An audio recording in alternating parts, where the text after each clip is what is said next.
Assalamualaikum warahmatullahi wabarakatuh. Alhamdulillah wassalatu wassalamu ala rasulillah. Segala puji dan puja kehadirat Allah subhanahu wa ta'ala. Juga salawat dan taslim kepada Nabi besar Muhammad sallallahu alaihi wa ala alihi wa sahbihi wasallam. Baik, melanjutkan bahasan kita Sahih Hadis Qudsi.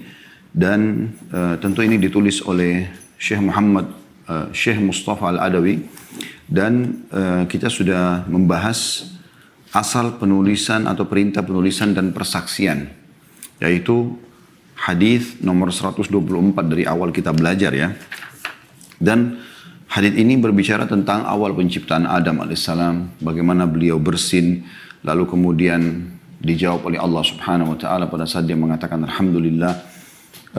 Kemudian juga pada saat itu Allah subhanahu wa ta'ala menyuruh Adam alaihissalam untuk pergi ke sekelompok malaikat untuk mengucapkan salam. Lalu mereka menjawab, lalu kata Allah subhanahu wa ta'ala, itu adalah ya, salam untukmu dan juga keturunanmu. Dan juga bagaimana diperlihatkan kepada Adam alaihissalam keturunannya, dan masing-masing ada catatan ya, di bagian wajahnya tentang umurnya. Dan sampai Adam alaihissalam melihat ada satu dari keturunannya umurnya cuma 40 tahun. Dan dia yang paling bercahaya, yaitu Daud alaihissalam. Maka Adam pun bertanya kepada Allah SWT. Allah mengatakan Allah telah tentukan 40 tahun. Lalu Adam mengatakan, ya Allah berikanlah dia dari umurku ya, 60 tahun. Maka umur Adam AS ya, diberikan 60 tahun kepada Daud. Sehingga yang tadinya 1000 tahun umur dia itu berkurang. Sisanya 940 tahun. Nah, terakhir penutupannya adalah pada saat malaikat maut datang di umur 940 tahun Adam AS untuk mencabut ruhnya, maka dia pun berbicara dengan malaikat maut, kalau saya diberikan 1000 tahun, maka malaikat maut mengingatkan, engkau telah menghadiahkan 60 tahun umurmu untuk anakmu Daud. Maka pada saat itu sempat terjadi Daud, dalam riwayat ini dikatakan fajahadat dzurriyyatuhu. Maka pada saat itu dia coba mendebati malaikat maut, maka keturunannya pun akhirnya banyak yang berdebat. Wa nasiya fanasiyat dzurriyyatu. Kemudian Adam pun melupakan apa yang sudah dia berikan 60 tahun itu kepada Daud alaihi wassalatu wassalam, maka keturunannya pun jadi ada yang lupa ya. Qala famin yawma idzin umira bil kitabi wasyuhud. Maka mulai pada saat itulah diperintahkan agar ada penulisan dan juga persaksian. Nah, ini sudah kita bahas tentunya panjang lebar pada pertemuan yang lalu. Kemudian setelah saya telusuri, ternyata hadis nomor 125 dan 126 itu mirip dengan hadis ini, walaupun tidak sempat kita baca pada pertemuan sebelumnya. Maka saya akan bacakan, lalu kita akan masuk insya Allah ke bahasan kita. Saya akan bacakan 125 dan 126 dari hadis Qudsi ya. Jadi teman-teman yang pegang buku, maka kita akan baca karena ini mirip dengan penjelasan hadis nomor 124. Dan bahasan kita insya Allah pada pagi menjelang siang ini di 127 ya. Saya akan bacakan dulu 125 karena memang hadisnya ini walaupun menguatkan hadis 124 tapi belum kita baca. Nah, yaitu ucapan Allah SWT kepada Adam, yarhamkumullah, semoga Allah merahmatimu. Nomor 125, di sebelahnya ada tulisan sahih dari Anas bin Malik radhiyallahu anhu bahwasanya Rasulullah SAW bersabda, "Lamma nafakhallahu fi Adam ar-ruha, fabalagha ar-ruhu ra'sahu 'atash, faqala alhamdulillahi rabbil alamin, faqala lahu tabaraka wa ta'ala yarhamukullah." Ketika Allah meniupkan ruh dalam diri Adam, lalu ruh tersebut sampai di kepalanya, maka dia bersin lalu berucap alhamdulillahi rabbil alamin. Maka Rabb tabaraka wa ta'ala, Rabb yang maha berkah dan maha tinggi menjawab, yarhamukullah, semoga Allah merahmatimu, diriwayatkan oleh Ibnu Hibban. Dan ini tentu sudah kita jelaskan pada pertemuan sebelumnya ya. Salah satu faedah yang kita ambil dari hadits adalah pentingnya untuk tashmid. Tashmid itu artinya menjawab dan mendoakan orang yang memuji Allah pada saat bersin. Jadi kalau teman atau kerabat Anda atau pasangan Anda atau orang tua Anda, siapa saja bersin, Anda kenal tidak kenal, apalagi di sini syaratnya dia muslim ya. Kalau dia mengatakan bersin alhamdulillah, Anda disunnahkan mengatakan yarhamkallah kalau laki-laki, yarhamkillah kalau perempuan ya. Jadi ini sunnah Nabi alaihi salatu wassalam, dan ini tashmid namanya, salah satu dari hak muslim terhadap muslim yang lain. Dan ini hadisnya Dan ini tentu tidak kita syarahkan lagi karena sudah kita jelaskan. Cuma hadisnya belum dibaca maka saya bacakan. Kemudian juga hadis selanjutnya 126 disebut dengan sanad sahih, judulnya Salam Penghormatan Kaum Muslimin. Ini juga sudah kita ambil pelajaran tentang keutamaan salam ya, pada hadis nomor 124. Saya bacakan hadisnya dari Abu Hurairah radhiyallahu anhu bahwa Rasulullah sallallahu alaihi wasallam bersabda, "Khalaqallahu Adam ala suratihi, طوله 60 ذراعا فلما خلقه قال اذهب فسلم على هؤلاء نفر من الملائكة جلوس فاستمع ما يحيونك فإنها تحيتك وتحية ذريتك فقال السلام عليكم فقالوا السلام عليك ورحمة الله فزادوه ورحمة الله فكل من يدخل الجنة على صورة آدم فلم يزل الخلق ينقص بعد حتى الآن."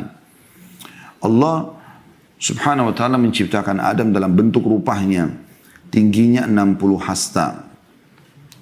Setelah menciptakannya, Allah berfirman kepadanya, maksudnya Adam 60 hasta tingginya, sekitar 27,5 meter atau 30 meter ya, kurang lebih seperti itu.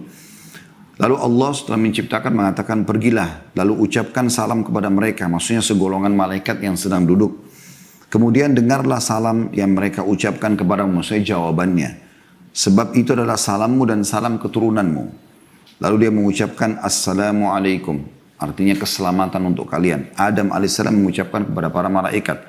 Mereka pun alaihissalam para malaikat menjawab Assalamualaikum, Assalamualaikum warahmatullah. Keselamatan juga untukmu dan ditambahkan padanya dan semoga Allah memberimu rahmat. Mereka menambahkan dengan warahmatullah. Setiap orang yang masuk surga berperawakan Adam. Manusia terus mengecil setelah Adam hingga sekarang. Hadis riwayat Bukhari Muslim. Dan yang kita tidak beratkan adalah potongan hadis terakhir saja. Yaitu bagaimana Adam AS diciptakan 60 hasta, sekitar 27,5 meter atau hampir mendekati 30 meter. Ya, tingginya jadi seperti sebuah bangunan besar ya, kayak building gitu ya. Kemudian kata Nabi SAW, manusia terus mengecil. Sampai sekarang, maksudnya sampai di waktu beliau hidup. Ada juga yang mengatakan sampai menjelang hari kiamat. Makanya sekarang kalau ada orang yang tingginya 2 meter aja sudah dianggap tinggi sekali di zaman kita kan. 2 meter. Padahal di zaman Adam AS diciptakan 60 hasta. 27,5 meter. Jadi beda jauh sekali. Jadi masih sekitar 25 meter kurang lebih antara kita sama Adam AS. Beda jauh. 25 meter itu sangat tinggi. Anda kalau punya rumah, biasanya rumah itu normalnya tingginya kan 3 meter ya. Antara lantai ke atap. 3,5 meter. Kalau ada 5 meter itu sudah tinggi sekali. Nah, itu aja sudah luar biasa kalau ada manusia seperti itu. Bagaimana kalau dia ya 27,5 meter. Dan dipastikan bahwasanya kita akan kembali sebagai ahli surga ke perawakan Adam alaihissalam. Jadi nggak ada lagi orang yang pendek, nggak ada lagi orang yang jelek, nggak ada lagi orang yang tua, nggak ada lagi orang yang sakit pada saat masuk surga. Semoga Allah SWT menjadikan kita penghuninya. Baik teman-teman sekalian, kita akan masuk ke bahasan kita. Hadits nomor 127 dengan sanad sahih tentang Nabi Allah Yunus alaihissalam. Ini bahasan kita. Makanya ini ada temukan di flyer seperti itu ya. Dan insya Allah pertemuan akan datang juga kita akan bahas tentang kisah Musa bersama Khidir alaihissalam yang memang ditulis dalam bab kita setelahnya. Baik, saya akan bacakan sebuah hadits yang diangkat oleh beliau, yaitu hadits dari Abu Hurairah radhiyallahu anhu dari Nabi SAW bahwasanya dia, yakni Allah tabaraka wa ta'ala. Jadi hadisnya diskusi.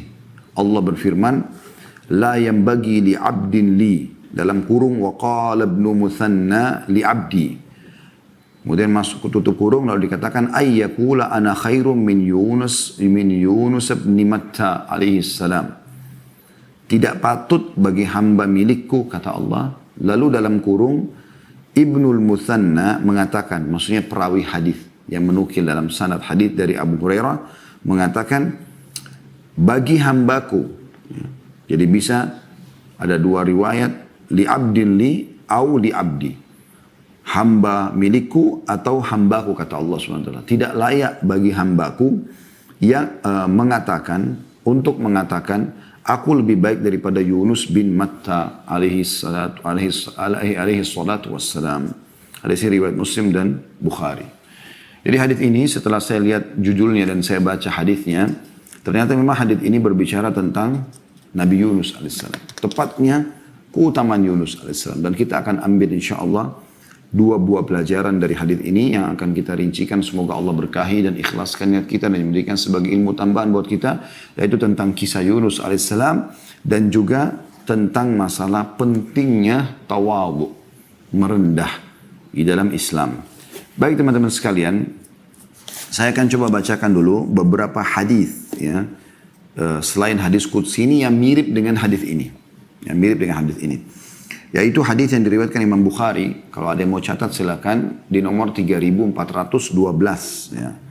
Imam Bukhari meriwayatkan di nomor 3412 dan Imam Ahmad meriwayatkan di jilid 1 halaman 390. Imam Ahmad jilid 1 halaman 390, juga beliau ulangi di 440, beliau juga ulangi di 443. Yang bunyinya kata Nabi SAW, jadi hadis ini sahih riwayat Bukhari. La yanbaghi li 'abdin an yaqul ana khairu min Yunus ibn Matta. Tidak layak dan tidak boleh sebenarnya bagi seorang hamba mengatakan aku lebih baik daripada Yunus bin Matta. Ya, Nabi Yunus AS sama ayahnya Matta. Juga dalam hadis yang lain, ya, diriwayatkan juga oleh Bukhari dengan nomor yang sama 3412, jadi dari satu nomornya dan beberapa riwayat yang beliau nukil. Namun ini juga diriwayatkan oleh Imam Muslim di nomor 2377. Dan Imam Ahmad mengulangi hadis ini di banyak sekali ya, di halaman-halaman musnad beliau, di jilid 1 halaman 242, 245, 292, 342, 348. Dan juga Abu Daud sebutkan di nomor 4669. Intinya diriwayatkan oleh Bukhari, Muslim dan Imam Ahmad juga Abu Daud. Sabda Nabi SAW, ma yanbaghi li 'abdin an yaqula inni khairum min Yunus bin Matta. Tidak layak bagi seorang hamba mengatakan aku lebih baik daripada Yunus bin Matta. Jadi ini lafaz-lafaz riwayat ya. Abu Hurairah menukil, ini kebetulan saya ambil dari Sahih kisah Nabi, kisah Al-Anbiya, dan ini diambil dari kitab Sahih Bukhari tentang perkataan permasalahan ini ya. Abu Hurairah meriwayatkan bahwa seorang muslim menampar seorang Yahudi dan yang mengatakan Yahudi ini tidak demi zat yang telah memilih Musa atas semua manusia. Maka karena kejadian itu Nabi SAW menyebutkan hadis di atas. Tidak layak bagi seorang hamba mengatakan bahwasanya aku lebih baik daripada Yunus bin Matta. Dan ini pernyataan yang luar biasa ya. Bagaimana harusnya seseorang memahami masalah ini. Nanti kan kita jelaskan di sini. Kemudian Imam Bukhari berkata, dan aku tidak mengatakan bahwa ada seseorang yang lebih baik daripada Yunus bin Matta. Hadis riwayat Bukhari di nomor yang tadi sama, kurang lebih 4 nomor setelahnya, 3416. Dan Muslim juga meriwayatkan di 2376. Baik teman-teman sekalian, hadis ini menyebutkan kepada kita tentang keutamaan Nabi Yunus alaihissalam. Bagaimana beliau alaihissalatu wassalam memiliki kedudukan yang sangat tinggi di sisi Allah subhanahu wa ta'ala. Sampai-sampai tadi ada orang Yahudi mengatakan Musa ya, di atas atau dipilih atas semua manusia. Maka Nabi SAW malah menjawab mengatakan tidak layak seorang hamba mengatakan aku lebih baik daripada Yunus bin Matta. Artinya para nabi-nabi pun tidak boleh mengucapkan itu ya, satu sama yang lain. Kemudian juga apalagi kalau hamba-hamba biasa selain para nabi. Lalu kemudian jadi pertanyaan, kenapa Yunus bin Matta yang diberikan sebagai rujukan di sini? Karena memang beliau punya kisah sebenarnya. Kisah Nabi Yunus alaihissalam ini, beliau diutus oleh Allah subhanahu wa ta'ala ke negeri Nainawah namanya di wilayah Irak. Ya. Kalau sekarang di utara Jazirah Arab, ya, di ujung Arab Saudi perbatasan dengan Irak. Ya. Tentu wilayah ini masuk dalam berpenduduk di waktu-waktu kita sekarang. Namun tepatnya di mana titiknya mereka itu masih butuh penelusuran lebih jauh ya. Intinya pada saat itu mereka menyembah berhala. Lalu kemudian Allah subhanahu wa ta'ala mengutus Yunus alaihissalam bukan dari wilayah mereka datang mendakwahi mereka. Terus saja Yunus alaihissalam mendakwahi mereka agar jangan menyembah berhala, jangan berbuat syirik. Namun mereka menolak dakwah Nabi Yunus alaihissalam. Sampai akhirnya Nabi Yunus memohon kepada Allah subhanahu wa ta'ala agar dipindahkan lokasi dakwah. Jangan orang ini menolak gitu. Ya. Kemudian mengancam mereka sambil mengatakan, kalau kalian tidak meninggalkan penyembahan berhala ini dan tidak beriman kepada Allah SWT, akan datang siksaan Allah dalam 3 hari ini. Sambil menunggu izin dari Allah Subhanahu wa taala, Nabi Yunus mengambil inisiatif untuk meninggalkan wilayah Nainawah, dan sudah menjadi sebuah peraturan dari Allah Subhanahu wa taala kepada para nabi-nabi, mereka tidak boleh meninggalkan lokasi walaupun mereka sampai dibunuh. Kasus Nabi Yahya alaihissalam yang dibunuh oleh kaumnya sendiri, gitu kan? Jadi memang mereka membunuh, bahkan di antara Bani Israel banyak yang membunuh nabi-nabi mereka walaupun tidak semua disebutkan namanya. Tapi yang paling nyata adalah kisah Yahya alaihissalam. Ya, sebuah mukjizat Allah SWT kepada ayahnya Zakaria yang sudah sangat tua 100 tahun, lalu kemudian memiliki anak Yahya yang Allah jadikan sebagai nabi. Mereka bunuh. Intinya teman-teman sekalian,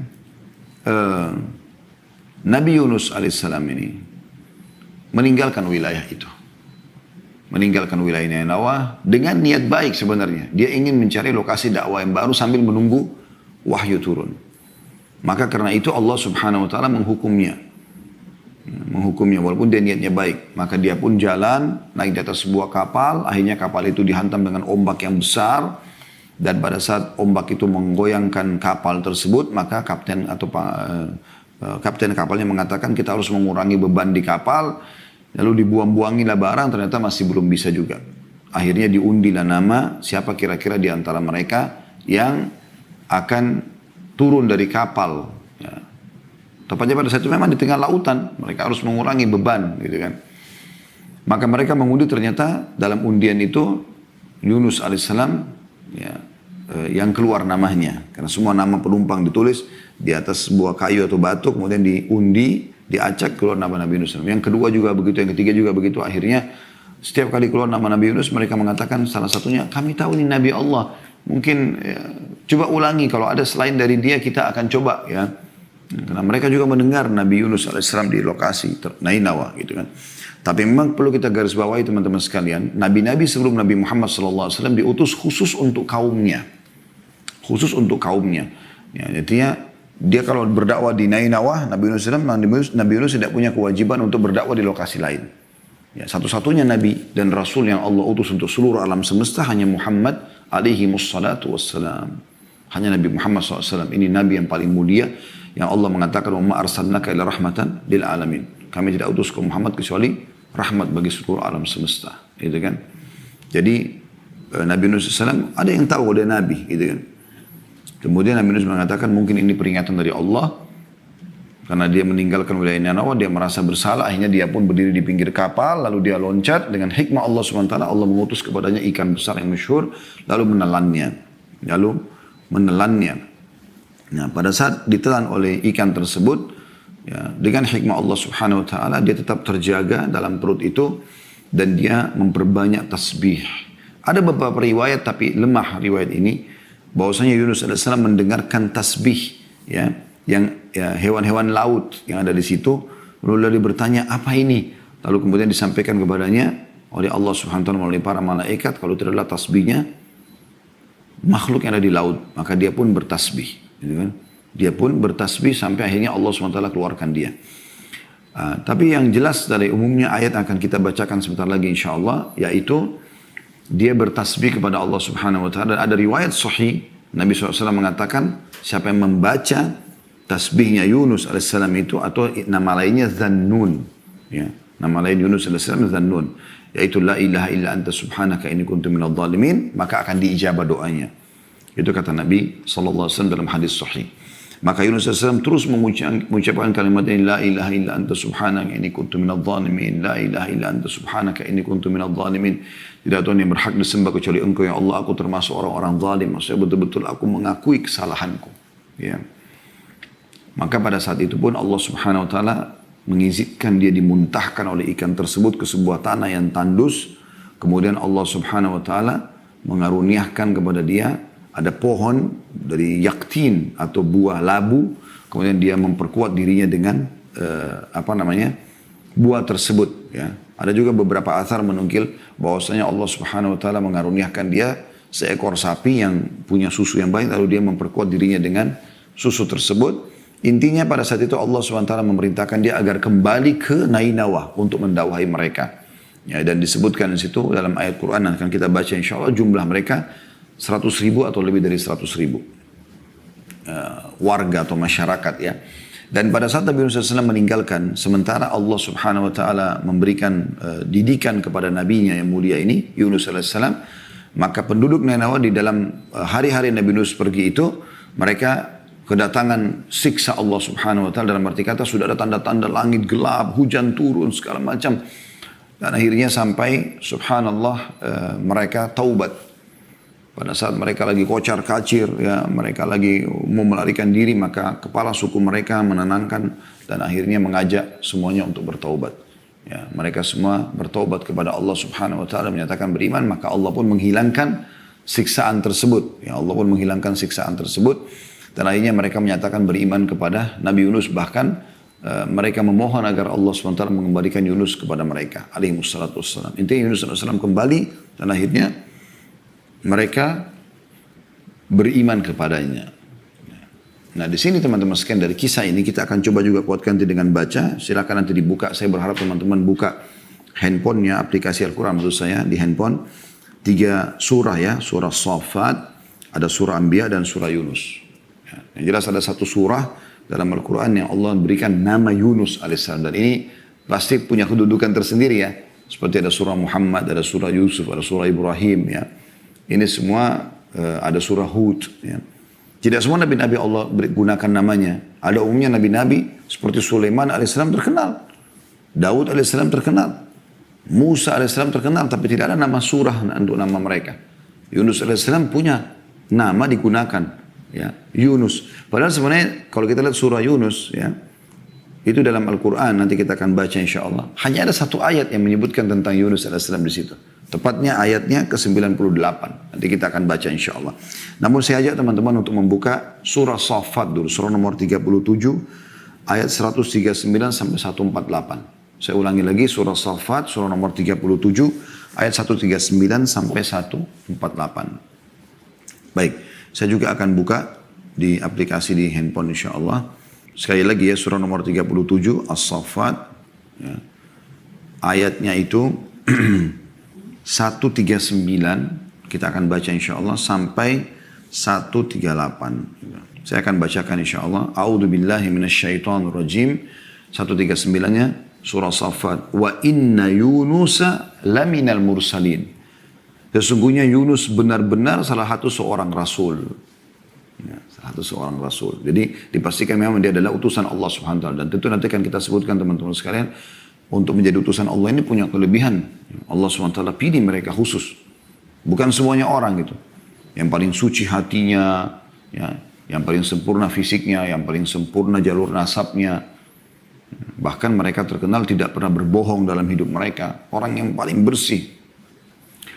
Ayat 140-nya Allah mengatakan, "Idh abaqa ilal fulkil mashhun." Ingatlah. Makna ingat dalam Al-Quran maksudnya pelajarilah ya. Ketika ia lari ke kapal yang penuh muatan. Sudah saya kisahkan tadi ya. Kenapa dia lari ke kapal tersebut meninggalkan Nainawa. Kemudian 141-nya pada saat ombak menghantam kapal. Fasahama fakana minal mudhadhin. Kemudian ia ikut berundi lalu dia termasuk orang-orang yang kalah dalam undian. Maksudnya undian di sini bukan undian judi ya. Tapi berundi dalam arti kata siapa di antara mereka yang dilempar dari kapal. Maka ditaruhlah nama-nama orang, ditulis di atas sebuah wadah kayu atau batu, kemudian diacak dari semua orang-orang yang di atas kapal, maka keluarlah namanya Yunus alaihissalatu wassalam. 142-nya faltakamahul hutu wa huwa mulim, maka ia ditelan oleh ikan besar dalam keadaan tercelah. Ya. Artinya pada saat itu dia menyadari dia harus yang loncat, maka dia pun loncat, belum sampai ke air sudah ditelan oleh ikan yang loncat langsung menelannya. Seperti itulah. Dan tercelah artinya betul-betul dia sangat lemah, tidak bisa melawan. Apa yang dia bisa lakukan di dalam ikan tersebut. Dan umumnya orang kalau sudah masuk dalam ikan seperti ini, bisa remuk tulang-tulangnya, bisa hancur semua. Bisa dikena gigi taringnya yang tajam. Gitu kan. 143-nya, falaula annahu kana minal musabbihin. Maka kalau sekiranya dia tidak termasuk orang-orang yang banyak mengingat Allah. Dan ini teman-teman pelajaran penting. Makin ada masalah Anda hadapi, harusnya makin dekat dengan Allah. Itu solusi terbaik. Makin banyak berzikir, berdoa, bertaubat. Itu yang dilakukan oleh Yunus alaihissalam. Dan ini solusi terbaik untuk mengembalikan nikmat Allah kepada kita. Karena setelah Nabi Yunus alaihissalam bukan minta agar diberikan kesehatan, ya dikeluarkan dari ikan, mulut ikan, ya, bukan itu. Atau diberikan keselamatan. Dia hanya mengakui kesalahannya.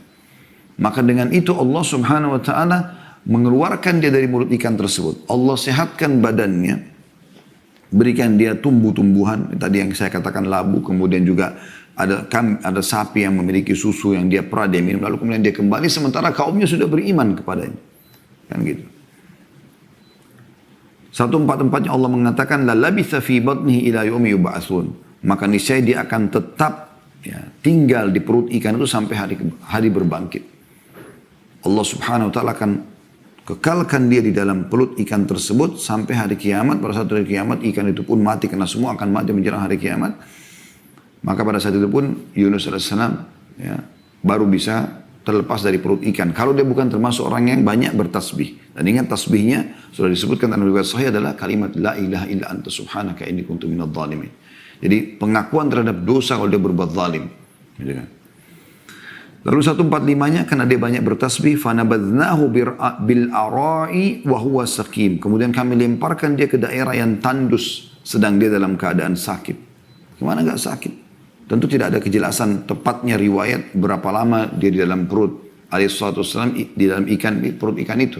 Tapi jelas dalam beberapa menit saja atau ya, jam saja sudah cukup orang untuk remuk di dalam perut ikan yang besar dalam lautan, terombang-ambing di dalam situ. Ya, tidak ada yang bisa dipegangin. Belum lagi ikan itu main telan juga ikan-ikan yang lain, ya, hewan-hewan yang lain yang dia makan. Gitu kan. Dan tentu juga tidak disebutkan jenis ikannya seperti apa ya. Tentu banyak riwayat yang lemah berhubungan dengan masalahnya, tapi tidak kita bahas. Ya. Kemudian 146-nya wa ambatna alaihi syajaratan min yaqtin, lalu kami tumbuhkan pada saat kami lemparkan dia dari mulut ikan di tanah tandus tadi di padang pasir itu, dan kami tumbuhkan untuk dia sebatang pohon dari jenis labu. Ya, dan ini sudah saya jelaskan di tema kita, teman-teman bisa ikuti insyaallah di playlist YouTube ada corona dan solusinya dalam Islam.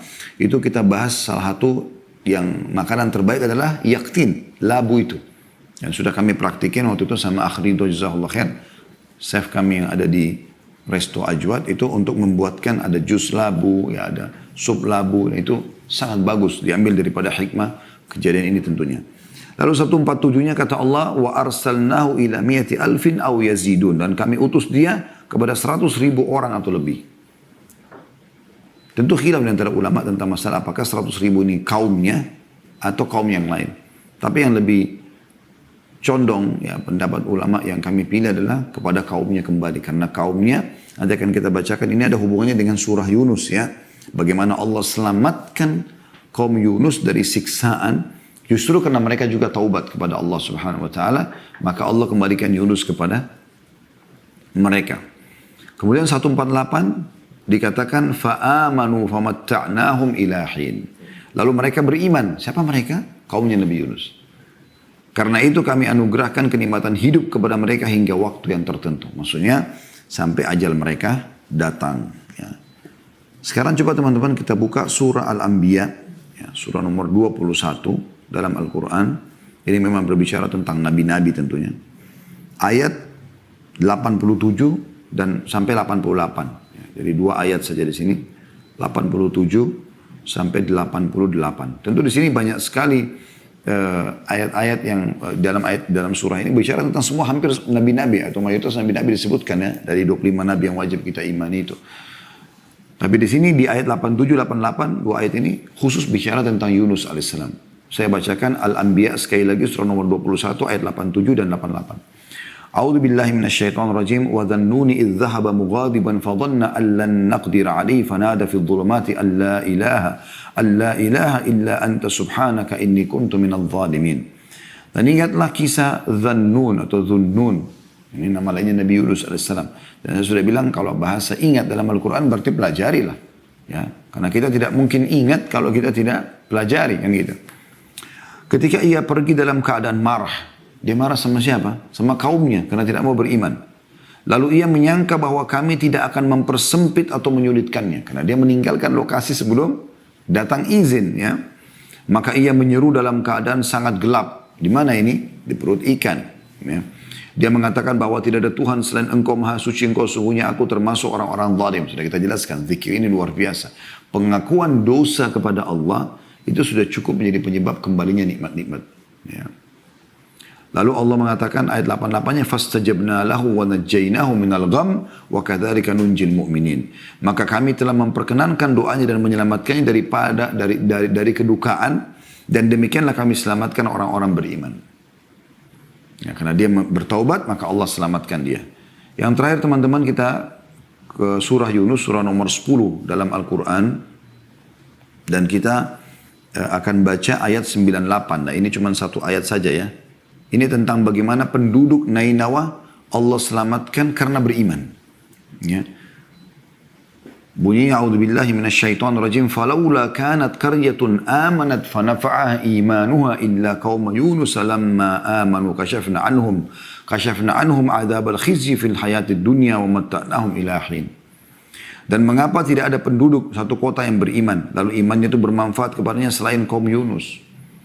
Jadi umumnya orang-orang yang kafir seperti kaum Lut, ya, kaumnya Nabi Ibrahim, ya, Namrud, kemudian kaum Nabi Musa, Fir'aun, ya, banyak kaum-kaum yang subhanallah Allah ceritakan, kaumnya Nabi Shu'aib di Madian, kaum Nabi Saleh, ya, di Madain Saleh, mereka kufur kepada Allah SWT. Tapi mereka tetap bertahan dengan kufurannya sampai akhirnya azabnya Allah itu menimpa mereka. Nah, kaum Nabi Yunus berbeda. Pada saat mereka sudah melihat tanda-tanda itu, mereka segera kembali kepada Allah Subhanahu wa taala pada saat itu. Maka akhirnya Allah mengatakan, tidak ada keimanan satu kota bermanfaat kecuali kaumnya Nabi Yunus. Ini satu-satunya berarti kaum yang Allah selamatkan yang tadinya akan datang azab kepada mereka. Kenapa? Karena mereka beriman, ya. Mereka taubat pada saat itu. Tak kala mereka kaum Yunus beriman, mereka langsung sujud minta kepada Allah Subhanahu wa taala agar diberikan kesempatan beriman. Maka kami hilangkan dari mereka azab yang menghinakan dalam kehidupan dunia, dan kami beri kesenangan kepada mereka sampai waktu tertentu. Dan subhanallah, ayat ini teman-teman yang menjadi saksi bahasan kenapa dinamakan surah Yunus. Karena nama Yunus alaihissalam disebutkan di sini. Walaupun ayat-ayat yang lain sudah tidak berbicara lagi tentang Yunus alaihissalam. Ya. Baik teman-teman sekalian, kita masuk ke poin penting dalam masalah ini. Masih dalam, atau saya mungkin tadi mengatakan 2 pelajaran, saya jadikan 3 pelajaran ya. Jadi yang pertama ini kisah sebenarnya, kisah Yunus alaihissalam. Dan kedua adalah kedudukan para nabi-nabi sendiri. Kedudukan para nabi-nabi sendiri. Baik, teman-teman sekalian, nabi-nabi ini memang adalah pilihan-pilihan Allah Subhanahu wa taala. Mereka pilihan Allah Subhanahu wa taala. Mereka memang orang-orang yang terpilih dan keistimewaannya luar biasa gitu. Luar biasa keistimewaan mereka. Ya. Di antara yang bisa kami simpulkan dari keistimewaannya para nabi-nabi itu, yang pertama, kalau ada yang mau catat tentu silahkan. Ya. Allah Subhanahu wa taala memilih para rasul dan nabi yang memiliki fisik dan paras wajah lebih daripada manusia biasa. Dan Allah Subhanahu wa taala telah menggambarkan tentang kisah Yusuf alaihissalam, bagaimana dalam surah Yusuf, ya, Allah SWT menggambarkan bagaimana para wanita Mesir tertarik pada dia dengan ketampanannya sampai akhirnya memotong jari-jari mereka dan tidak sadar kalau sedang dipotong, yang dipotong adalah jari mereka. Anda bisa kembali kepada surah Yusuf. Begitu juga dengan bagaimana Allah gambarkan kekuatan fisik yang Allah berikan kepada Musa AS pada saat mengangkat batu sendirian di wilayah Madian yang tadinya harus diangkat dengan 10 orang. Ya. Nah, ini contoh, dan bagaimana juga itu digambarkan kepada Nabi tentang Nabi SAW. Ka'ab bin Malik radhiyallahu anhu berkata bagaimana beliau mengatakan bahwasanya saya pernah melihat bulan purnama sangat indah dan saya tertarik sampai tidak mau mengalihkan pandangan mata saya, dan kebetulan itu di depan rumah Nabi SAW. Kemudian tiba-tiba terdengar suara pintu rumah Nabi SAW. Saya pun mengarahkan wajah saya ke rumah Nabi. Ternyata Nabi lagi keluar SAW. Dan beliau baru selesai mandi menyisir rambutnya dengan rapi. Maka saya temukan Nabi lebih indah daripada bulan itu. Ya. Bagaimana juga Ali bin Abi Thalib mengatakan kalau kami sedang mengalami tekanan dalam peperangan, medan perang, maka kami semua berlindung di belakang Nabi SAW. Jadi Allah berikan kelebihan mereka. Juga Allah Subhanahu Wa Taala, itu bisa kita bahasakan yang pertama ya, Allah berikan kelebihan fisik dan juga paras wajah ya. Yang kedua, Allah mengaruniakan mereka akhlak yang mulia. Ya. Jadi para nabi-nabi ini terjaga semuanya dari akhlak-akhlak yang buruk. Ya. Anda bisa kembali ke kajian sirah nabawi kami sudah sebutkan itu, bagaimana Nabi Muhammad SAW sebelum diutus menjadi nabi, itu beliau sendiri memang tidak pernah bisa untuk melakukan perbuatan-perbuatan yang tanda kutip akan dianggap tercela. Seperti pernah dalam sebuah kisah saya sebutkan waktu itu, dan dinukil dalam beberapa buku sirah, ya, tentang bagaimana Nabi Muhammad SAW waktu sedang mengembala kambing. Teman-teman pada cerita, teman pengembala kambing yang lain, kalau ada acara perkawinan di sana dan ada begini dan begitu. Dan kebetulan acara perkawinan mereka sudah tahu ada perempuan menari, ada musik-musik gitu kan. Maka Nabi Muhammad SAW mengatakan, saya coba akan melihatnya. Ini sebelum masa kenabian. Namun subhanallah beliau tertidur. Ya, di hari kedua juga begitu, sampai hanya beliau di hari ketiga mengatakan, kalau begitu memang saya tidak akan pernah melihat acara seperti ini. Jadi Allah SWT menjaga mereka. Jalurnya tuh, jalur nasabnya, mereka terjaga dengan akhlak yang mulia. Makanya Allah menguji Nabi Muhammad SAW, wa innaka la'ala khuluqin azim. Maksudnya kau memiliki akhlak yang mulia. Dan ini semua tentu tujuannya supaya mereka bisa menyampaikan dakwah yang benar. Nah, mereka jadi suri teladan yang baik, mereka santun, mereka ramah, mereka penyabar. Waktu Nabi Muhammad SAW diganggu oleh sebagian orang Badui yang ingin memaksa beliau untuk meminta harta dengan cara kasar, sudah minta uang, lalu kasar kata Nabi SAW, semoga Allah merahmati saudaraku Musa. Beliau sebutkan Musa, ya. Dia telah disakiti lebih daripada ini, lalu dia bersabar. Artinya mereka punya sifat akhlak yang mulia, penyabar itu. Yang ketiga teman-teman sekalian, mereka memiliki jalur nasab yang mulia dan terpandang, ya, terpandang. Ini kedudukan tersendiri lagi. Ya, jadi tidak ada mereka itu dari anak zina, tidak jelas statusnya, semua pasti jalurnya bagus. Yang keempat, para nabi-nabi itu memang orang-orang yang sangat cerdas. Ya. Bagaimana disebutkan dalam Al-Quran kisah tentang Ibrahim AS pada saat berargumentasi, ya, menghadapi Namrud. Bagaimana Musa AS dengan Harun AS pada saat menghadapi Fir'aun berargumentasi depan mereka. Bagaimana Nabi Muhammad SAW menghadapi mereka, ya, orang-orang Quraisy, orang-orang munafik, ya.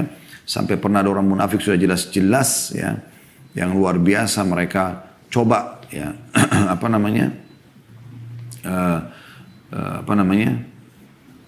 coba untuk menjelek-jelekkan Nabi SAW dan para sahabat. Ada Umar bin Khattab, ada Khalid bin Walid pernah menghunuskan pedang sambil mengatakan, ya Rasulullah izinkan saya menebas lehernya orang munafik ini. Maka kata Nabi SAW, jangan, nanti apa yang akan dikatakan orang Muhammad membunuh teman-temannya. Jadi beliau punya retorika yang luar biasa dalam menghadapi orang-orang seperti ini. Yang kelima teman-teman sekalian, para nabi-nabi diberikan wahyu dan tidak diberikan kepada manusia biasa. Nah, ini keutamaan tersendiri, ya. Yang keenam, mereka terjaga dari semua dosa-dosa. Ya. Kemudian yang ketujuh, pada saat tertidur, hati mereka tetap terjaga. Berbeda dengan manusia biasa, kalau tidur maka mereka sudah melupakan yang lain. Ya. Makanya Nabi SAW mengatakan tidak ada seorang Nabi pun yang mau meninggal kecuali Allah tawarkan kepada dia. Apakah dia ingin dipanjangkan umurnya, termasuk beliau SAW. Ya. Pada saat beliau mau wafat, dinukil dalam beberapa riwayat yang sahih, kalau beliau ditawarkan untuk dipanjangkan umur sampai menjelang hari kiamat sambil memimpin dunia, atau beliau memilih untuk kembali kepada Allah SWT, maka beliau mengucapkan bari rafiqul a'la sambil menuju ke langit. Maksudnya dia lebih memilih untuk kembali kepada Tuhannya sallallahu alaihi wa ala alihi wa sahbihi wasallam. Yang kedelapan, pada saat nyawa mereka mau dicabut, maka Allah berikan pilihan. Ini keutamaan tersendiri tentunya, ya. Ya. Sudah saya ceritakan tadi. Yang kesembilan, jasad mereka tidak dimakan oleh tanah, tidak hancur. Kemudian yang kesepuluh, mereka mewariskan, ya, ilmu. Dan mereka tidak mewariskan harta. Makanya Nabi SAW mengatakan, al-ulama warathul anbiya. Sesungguhnya para ulama pewarisnya para nabi. Para anbiya la yuwarithu dinar wala dirham, dan para nabi-nabi tidak pernah mewariskan dirham dan dinar. Wa innama warathul ilm, tapi mereka mewariskan ilmu. Wa man akhadha bihadhin wafir. Siapa yang berhasil mengambil ilmu dari para nabi itu, maka dia telah mendapatkan Banyak sekali keberuntungan dalam hidup. Kemudian juga kelebihan yang lain yang saya lupa tadi, mungkin 10 atau 11 ya. Dimakamkan di tempat mereka wafat. Ya, makanya Nabi SAW mengatakan, ya, tidak ada setiap nabi-nabi yang meninggal maka akan diwafatkan di tempat mereka meninggal. Makanya Nabi SAW dikubur di kamar Aisyah karena meninggal di situ. Alaihi salatu wassalam. Kemudian juga yang ke-12 ya mungkin ini. Para nabi-nabi dan rasul khusus dari kalangan laki-laki, tidak ada perempuan. Semua laki-laki. Kemudian yang ke-13 adalah mereka adalah orang-orang yang merdeka dan bukan budak. Jadi tidak ada mantan budak segala macam. Kalau ulama ada. Atha bin Abi Rabah, ya, itu dari mantan budak. Bahkan para sahabat Nabi ada. Seperti Salman Al-Farisi, Bilal bin Rabah, Suhaib Ar-Rumi. Ini semua dulu bekas-bekas budak, tapi hanya mereka merdeka, gitu kan. Tapi para nabi-nabi tidak ada seperti itu. Yang ke-14, doa para nabi diijabah oleh Allah Subhanahu wa taala. Ya. Jadi doa-doa mereka mustajab. Maka Nabi SAW mengatakan semua nabi-nabi punya doa pamungkas. Dan aku simpan doaku itu untuk umatku di hari kiamat nanti. Ini luar biasa gitu kan. Oleh karena itu Nabi SAW punya kedudukan yang sangat tinggi gitu. Juga ditambahkan oleh para ulama tentang masalah mungkin yang ke-15 ya. Para nabi-nabi tidak mimpi basah. Maksudnya tidak pernah mimpi junub. Ya. Karena ini berasal dari syaitan umumnya. Ya. Dan siapapun yang mimpi nabi, maka dan mimpi-mimpi mereka semua benar. Kalau nabi mimpi berarti benar. Bukan seperti kita digoda oleh syaitan. Seperti contoh Nabi Ibrahim AS pada saat mimpi menyembelih anaknya Ismail dalam Al-Quran diceritakan. Itu mimpi benar. Dan Allah mengatakan, qad saddaqta ar-ru'ya. Hai Ibrahim, kau telah mempercayai mimpi itu. Bagaimana Yusuf AS di kecilnya mimpi melihat matahari, bulan, bintang sujud kepadanya. Dan itu benar. Ya. Bagaimana Nabi Muhammad SAW mimpi berulang-ulang kali. Banyak yang beliau mimpikan. Maka itu juga termasuk mimpi-mimpi yang benar. Nah, ini keutamaan-keutamaan para nabi. Makanya kita teman-teman tidak boleh jadi seorang da'i kemudian kita menganggap diri kita lebih baik daripada Yunus ibn Matta karena Nabi Yunus meninggalkan lokasi dakwah lalu Allah hukum. Tidak boleh sama sekali kita membahasakan itu. Baik, kita tutup teman-teman dengan faedah yang ketiga yaitu pentingnya tawadhu. Tawadhu adalah merendah diri dan tidak menganggap remeh orang lain. Kurang begitu seperti itu kesimpulannya ya. Karena melihat waktu saya harus ringkaskan masalah ini. Punya keutamaan banyak sekali. Karena hadis ini penutupannya seperti itu. Jangan ada yang mengatakan saya lebih baik daripada Yunus ibn Matta. Kalau Allah SWT menjadikan ada seorang da'i, orang yang didengar nasihatnya, maka bersyukurlah kepada Allah. Ikhlaskan niat supaya bisa mendapatkan pahala. Di mana Nabi SAW bersabda, "Ma naqasat sadaqatun min malin wa ma zadallahu 'abdan bi afwin illa 'izza wa ma tawadha'a ahadun lillahi illa rafa'ahullah." Ya. Sedekah tidaklah mengurangi harta. Tidaklah Allah menambahkan kepada seorang hamba sifat pemaaf, melainkan akan semakin memuliakan dirinya. Dan juga tidaklah seseorang memiliki sifat tawadhu atau rendah hati, karena Allah melainkan Allah akan meninggikannya. Hadis riwayat Imam Muslim. Dan ini hadis yang mulia sekali. Bagaimana kalau orang merendah karena Allah SWT, makin Allah berikan ilmu, makin Allah berikan harta, maka makin dia merendah. Bukan makin sombong. Ya, jadi itu diambil dari pelajaran ini. Ya. Begitu juga dengan sabda Nabi SAW dalam hadis riwayat Muslim, wa inna Allah auha ilayya an tawadhu. Allah mewahyukan kepadaku agar kalian semua saling bertawadhu, hatta la yafkhar ahadun ala ahadin wa la yabghi ahadun ala ahad. Janganlah seseorang menyombongkan diri satu sama yang lain, ya, itu wahyunya Allah kepada Nabi Muhammad SAW. Dan jangan juga Allah mewahyukan kepadaku agar kalian semua memiliki sifat tawadhu, merendah, gitu kan. Dan jangan sampai berbangga diri atau menyombongkan diri terhadap orang lain dan melampaui batas terhadap orang. Agar jangan sampai melampaui batas orang. Jadi banyaknya orang melampaui batas, mengambil hak orang lain justru karena masalah tidak tawadhu. Ya, tidak tawadhu. Dan ini cukup banyak contoh dari Nabi SAW bagaimana beliau sangat bertawadhu. Sangat bertawadhu. Baik teman-teman sekalian, mohon maaf ini karena sudah masuk waktu ya duhur. Ada pertanyaan-pertanyaan yang masuk, saya belum bisa membaca pertanyaan ini.